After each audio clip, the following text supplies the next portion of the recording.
SSC GD constable का recruitment notification release कर दिया गया है। एसएससी की तरफ से जीडी कांस्टेबल पोस्ट के लिए सीएपीएफ में, CAPF in central armed police forces, जिसमें BSF, CRPF, ITBP, SSB, Assam Rifles, इन सभी में कांस्टेबल पोस्ट के लिए, जीडी कांस्टेबल पोस्ट के लिए नोटिफिकेशन रिलीज हो गया है। टोटल वैकेंसी 24,369 है, 24,369।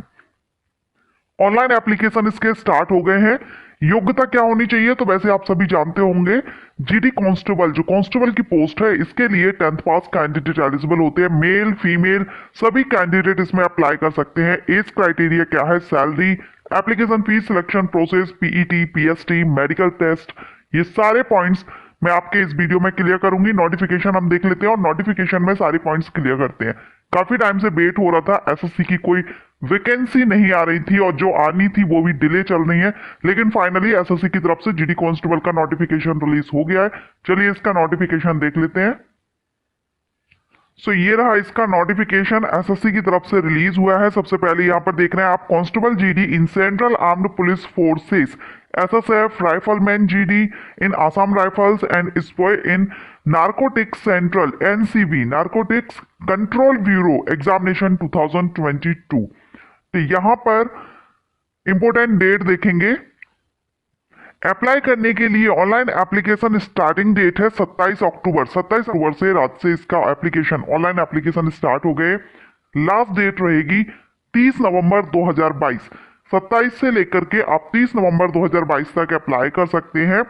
And last date and time for generation of offline चालान के लिए भी 30 नवंबर 2022 रखी गई है। Last date and time for making online fee payment, online आपकी जो फी रहेगी पे करने की, और लास्ट डेट पे करने की, वो है 1 दिसंबर 2022 तक आप ऑनलाइन फीस पे कर सकेंगे। Last date for payment through challan 1 December 2022।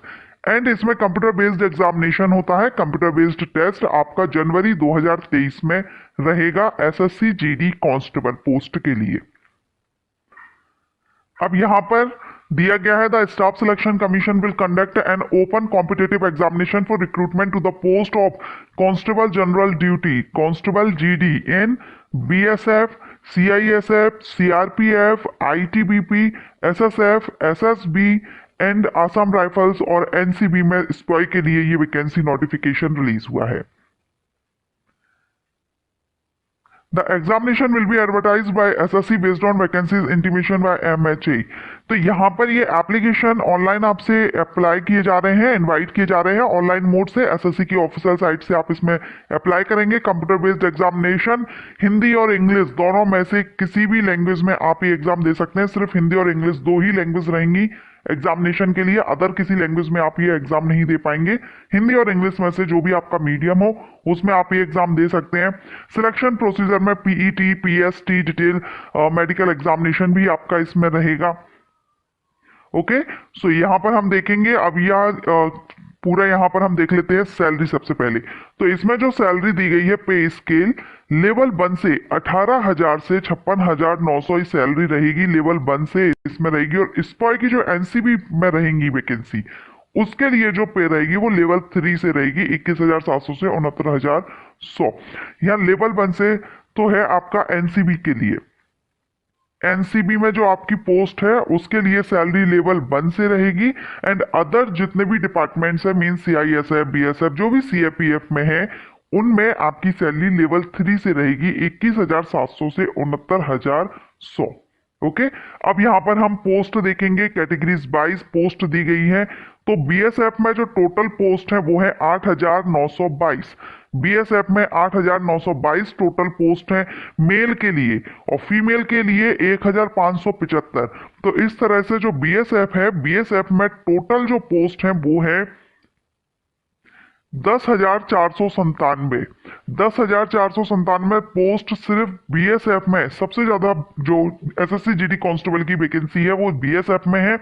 CISF में टोटल है 100, सीआरपीएफ में है 8,911, एसएसबी में है 1,284, आईटीबीपी में है 1,613, 1,613, एंड असम राइफल्स में है 1697 और एसएसएफ में है 103।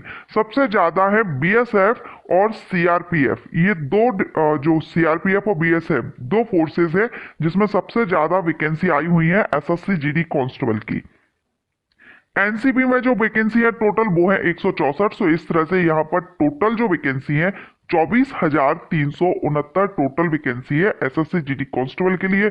बहुत ही अच्छी वैकेंसी आई हुई है, आप इसके लिए एलिजिबल हो, जरूर इसमें अप्लाई कीजिएगा। एंड यहाँ पर दिया गया है 10% जो वैकेंसीज है वो एक्स सर्विसमैन के लिए रिजर्व रखी गई है और ये टेंटेटिव वैकेंसी है, मे बी इंक्रीज और डिक्रीज। तो डिक्रीज तो नहीं होने वाली है, हो सकता है इसमें थोड़ी बहुत और इंक्रीज हो जाए। इंडियन सिटीजन इसमें अप्लाई कर सकते हैं।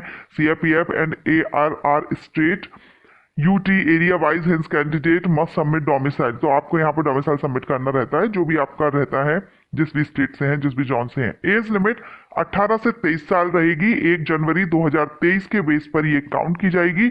18 से 23 साल मींस आपका जो बर्थ है वो 2/1/2000 और 1/1/2000 के बीच आपका बर्थ डेट होना चाहिए, तो आप इसमें अप्लाई कर सकते हैं। After relaxation of 3 year in upper age, the candidate should not have born earlier to 1997 से ज्यादा, मतलब 1997 के पहले आपका बर्थ डेट। अगर आप रिलैक्सेशन जो रिजर्व कैटेगरीज हैं उनमें अगर आप आते हैं तो आपको रिलैक्सेशन मिलेगा। तो इस कंडीशन में भी आपका 1997 2 जनवरी 1997 से ज्यादा यानी पहले आपका बर्थ डेट नहीं होना चाहिए। कैटेगरीज वाइज आप एज रिलैक्सेशन देख रहे हैं, 5 इयर्स, 3 इयर्स, एक्स सर्विसमैन को भी दिया गया है यहाँ पर।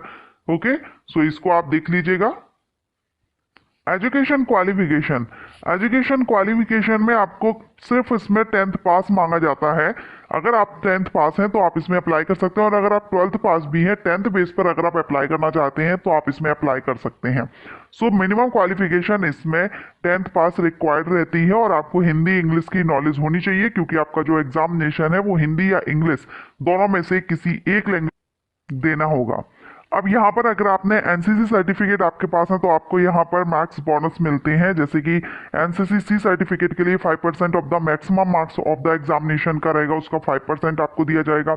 एनसीसी बी सर्टिफिकेट अगर आप है तो मैक्सिमम मार्क्स जो रहेंगे एग्जामिनेशन के उसका 3% दिया जाएगा, और ए सर्टिफिकेट होने पर 2% आपको इसमें दिया जाएगा। सो ये आपका इसमें है।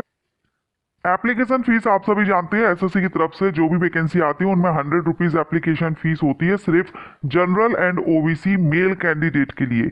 सभी फीमेल कैंडिडेट किसी भी कैटेगरी की हो, इसके साथ ही SC ST candidate, ex serviceman candidate, इनके लिए एप्लीकेशन फीस माफ होती है, कोई भी फीस पे नहीं करनी होती है। फीस पे करने की डेट आप यहाँ भी देख रहे हैं, और मैंने आपको भी स्टार्टिंग में भी फीस पे करने की लास्ट डेट क्या रहेगी आपको बता दी है। एग्जामिनेशन सेंटर ऑल इंडिया में रहते हैं, आप जिस भी जोन से बिलोंग करते हैं उस जोन में आपको एग्जामिनेशन सेंटर मिल जाते हैं। जैसे यहाँ पर सेंट्रल जोन जिसमें बिहार और उत्तर प्रदेश आएगा, इसमें आपका जो एग्जामिनेशन रहेंगे वो भागलपुर, एग्जामिनेशन सेंटर वो भागलपुर, दरभंगा, मुजफ्फरपुर, पटना, बरेली, गोरखपुर, झांसी, कानपुर, लखनऊ, मेरठ, प्रयागराज, वाराणसी। ईस्टर्न जोन से अगर आप हैं तो वहां आप देख लीजिएगा। ओके, सो ये आपके मध्य प्रदेश सब जोन से, यानी मध्य प्रदेश सब जोन में आपको छत्तीसगढ़ और मध्य प्रदेश आते हैं, जिसमें आपके जो सेंटर रहेंगे एसएससी एग्जामिनेशन के वो रहेंगे भोपाल, ग्वालियर, इंदौर, जबलपुर, सतना, सागर, उज्जैन, बिलासपुर, रायपुर एंड दुर्ग, भिलाई। सो आप जिस भी स्टेट से या जोन से बिलोंग करते हैं यहाँ पर आप देख लीजिएगा आपका एग्जामिनेशन सेंटर आपको कहाँ मिल सकता है। एग्जामिनेशन स्कीम, रिटर्न एग्जामिनेशन होगा तो इसमें कंप्यूटर बेस्ड एग्जामिनेशन होगा। 80 टोटल क्वेश्चंस रहेंगे, ऑब्जेक्टिव टाइप रहेगा, 2 मार्क्स ईच क्वेश्चन, 2 मार्क का रहेगा। हर एक क्वेश्चन को आपको 2 मार्क्स दिए जाएंगे करेक्ट होने पर। अब इसमें जो part A B C D 4 parts में क्वेश्चन आएंगे, general intelligence and reasoning, general knowledge and awareness, elementary mathematics and English और हिंदी, दोनों में से कोई एक रहेगा जिसको भी आप करना चाहें। सभी में से 20 क्वेश्चन यानी 80 रहेंगे, और 40 मार्क्स के वन क्वेश्चन 2 मार्क्स का रहेगा। 60 मिनट की टाइमिंग रहेगी। कंप्यूटर बेस्ड एग्जामिनेशन होगा, लैंग्वेज मैंने बता दी है। नेगेटिव मार्किंग भी इसमें 0.50 से आपकी नेगेटिव मार्किंग रहेगी। आंसर आप केयरफुली दीजिएगा, अदरवाइज रॉन्ग आंसर होने पर माइनस मार्क किया जाएगा। अगर आपको नहीं आता है आप छोड़ देते हैं तो कोई भी मार्क माइनस नहीं होगा, लेकिन रॉन्ग आंसर करने पर मार्क माइनस हो जाएगा। यहाँ पर डिटेल में सिलेबस आपका दिया गया है। जनरल इंटेलिजेंस एंड रीजनिंग में आपसे क्या पूछा जाएगा, analytical aptitude and ability to observe and. तो आप चाहेंगे तो सिलेबस पर यहाँ general knowledge and general awareness, elementary mathematics separate video में अपलोड कर दूंगी इसके डिटेल सिलेबस। इसके बाद इसमें फिजिकल एफिशिएंसी टेस्ट होगा, जिसमें आप मेल कैंडिडेट के लिए रनिंग रहेगी, रेस रहेगी 5 kilometre in 24 minutes and 1.6 kilometre in 6.5 minutes. Okay, so यहाँ फीमेल कैंडिडेट के लिए 1.6 किलोमीटर में रनिंग रहेगी 8.5 मिनट में आपको करनी होगी, और जो 800 मीटर की रहेगी वो 4 मिनट में करनी होगी। रिमार्क्स ये यहाँ पर दिया गया है कमीशन के अकॉर्डिंगली, जो भी आपका रहेगा उस हिसाब से ये रहेगा कितने मिनट्स में आप क्या कर सकते हैं। मेल और फीमेल यहाँ पर दोनों के लिए दिया गया है।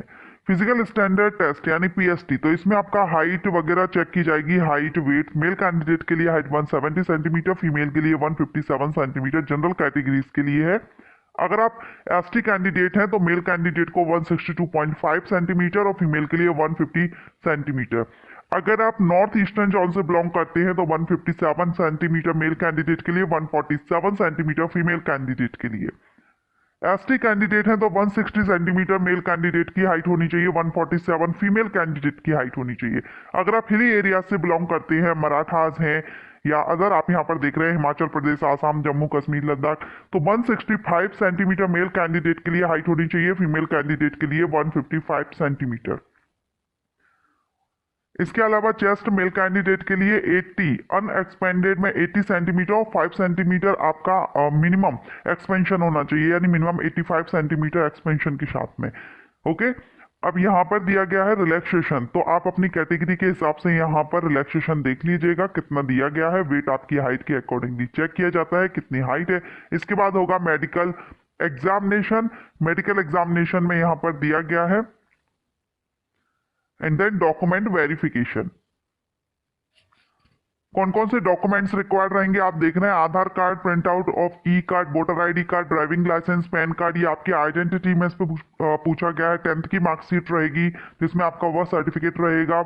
बर्थ सर्टिफिकेट नहीं है, 10th में है, तो फिर आपके 10th की मार्कशीट से देख लिया जाएगा, अदरवाइज बर्थ सर्टिफिकेट यहाँ पर लगाना होगा। मोड ऑफ सिलेक्शन, तो the recruitment process will consist of computer based examination. पहले आपका सीवी होगा यानी रिटन टेस्ट होगा, देन आपका पीईटी पीएसटी होगा, उसके बाद मेडिकल एग्जामिनेशन होगा एंड लास्ट में डॉक्यूमेंट वेरिफिकेशन। क्वालिफाइंग मार्क्स दिए अनरिजर्व कैंडिडेट के लिए 30%, ओबीसी ईडब्ल्यूएस के लिए 25%। इसके अलावा जो अदर कैंडिडेट हैं उन सभी के लिए 20% रिक्वायर्ड हैं क्वालिफाई करने के लिए। एनसीसी सर्टिफिकेट के बेनिफिट्स हमने देख लिए हैं, अगर आपके पास है तो आपको कितना बेनिफिट्स मिलेगा। यहाँ पर आप देख रहे हैं पोस्ट प्रेफरेंस आपको फिल करनी होती है, इनमें से जो भी आपकी फर्स्ट चॉइस है आप उसको फर्स्ट पर रख सकते हैं, इस तरह से आप पोस्ट प्रेफरेंस फिल कर सकते हैं।